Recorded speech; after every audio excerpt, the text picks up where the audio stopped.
We're now joined by Compeer Director Lynn Buehler and Compeer Volunteer Coordinator Dale Wolfson with Coastal Behavior Healthcare.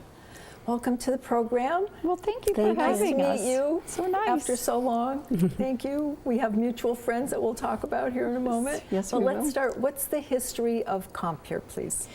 The history of Compeer, it began about 40 years ago, and it was founded by a woman named Bonnie Skirball. That name will ring true to a lot of people in this town because she's a seasonal resident of Longboat Key, but she's also the Compeer board chair. So she started it 40 years ago. In Sarasota? No, in Rochester, New York. Okay. And it was a program meant to align volunteers in a friendship capacity with those struggling with a mental health disorder. As it grew, there are something like 53 offices now, all over 3 continents, 4 countries. Oh my goodness. It's grown, and about 6 years ago, another person we talked to about is Ann Hartka. She decided, because a family member had such good experience with the Compeer program in Philadelphia, that she wanted to introduce Compeer to Sarasota, and she went over to the Senior Friendship Center and said, this will be done. And that's our dear friend, Ann Hartka. Oh. And she is a little dynamo. Yes, she is. This lovely young woman is 99 years old, and I wish I had half of her energy. Exactly. Yes. And she's very persistent, and so the program went through its growing pains with the Senior Friendship Centers.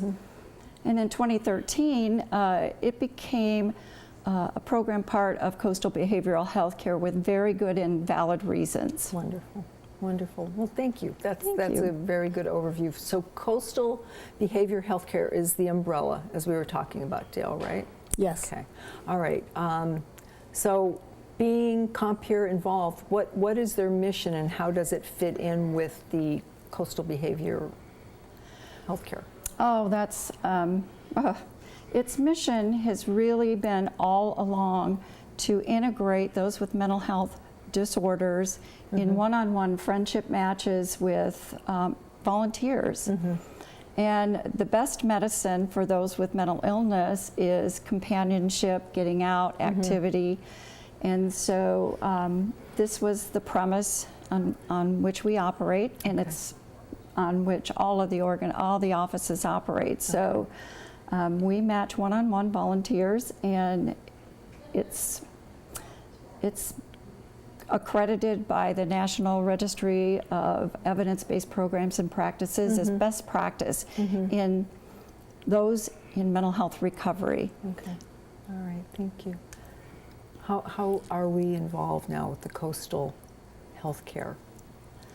Well, as I said, in 2013 we rolled in under Coastal Behavioral Healthcare. Yeah.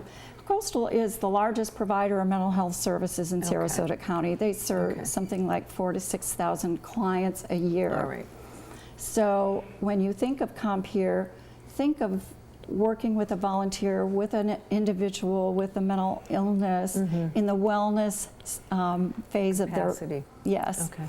So our goal is to maintain wellness, and we work with the mental health professionals in the community and also with Coastal to provide their clients with this opportunity to really rediscover their wellness, be integrated back into activities, and being part and less isolated and less stigmatized and less lonely. And that's where Dale comes in. Right. Because I do the matching. you do that. Okay. Yes. Tell us about your part in all of this wonderful project. Okay, well, I receive referrals. Sometimes they're from coastal therapists, sometimes they're from the school district. And then I try to recruit volunteers.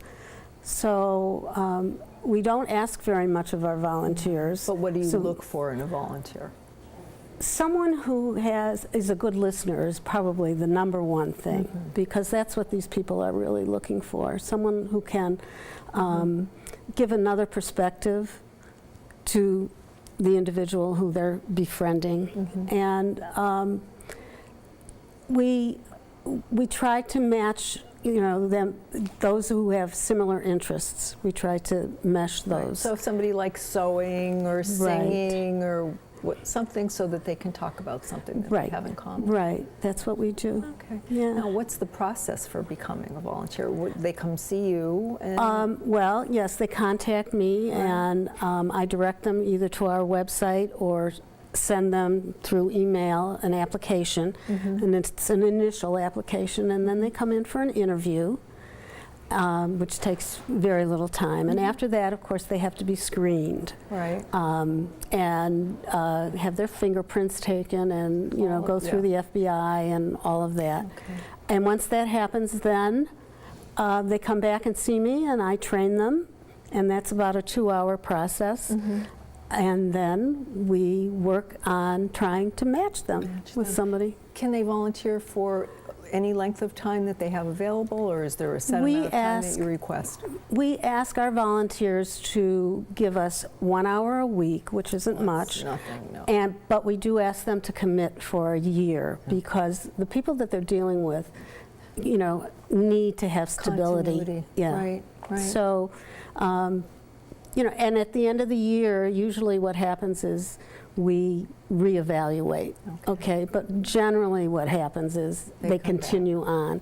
And I can speak from my own experience, because that's how I got involved in this organization. And how long have you been with Compeer? I've been in the job. I've only been here since February, but I've been a volunteer for 3 years. Great. Ladies, pleasure meeting both of It's a you. pleasure. And Thank you. we'll give our viewers all of your website information so they can find you. Thank you Thank so you. much. We Thank you very appreciate much. having the opportunity to get a shout out once in a while here, because Thank our you. volunteers are the greatest. We have a great selection team, right? here. Yes. Good. Great. Well, thank you. Thank you. After the break, we find out how Blaze of Hope is helping people in our community, so please stay with us.